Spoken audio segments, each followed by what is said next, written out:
Josh Alexander, the heroic 17-year-old high school student from Ontario who was kicked out of school for opposing gender ideology, has won a court victory to act as an independent adult and appeal disciplinary notices from the Renfrew County Catholic District School Board in order to re-enroll at St. Joseph's Catholic High School.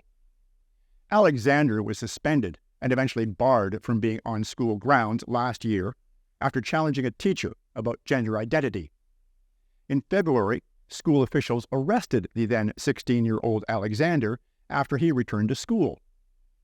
Alexander attempted to appeal the school board's decision himself, but was told that his parents would have to file the appeal on his behalf. Affidavits from Alexander's parents confirmed that he was an independent adult and had withdrawn from parental control. The school board refused to accept Alexander's request to re-enroll despite a ruling by the Superior Court Justice of Ontario.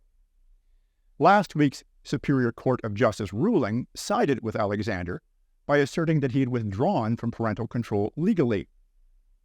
The school board, however, refused to grant Josh standing on the basis that there was insufficient objective evidence to support Josh's assertion, wrote Justice J. Hooper. I do not believe a court has the right to overrule the manner in which a family decides to structure itself, just because it is outside the norm. The goal is to prove that I didn't bully any students, that the school was discriminating against me because of my religious beliefs, and to have me reinstated in the class for education this year, Alexander told the National Post. Since then, Alexander has filed a complaint with the Human Rights Tribunal to re-enroll at his school.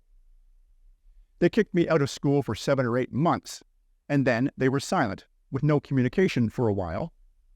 Then they just emailed me at the end of summer and said, because I wasn't present for any classes, the classes I was kicked out of, that they unenrolled me.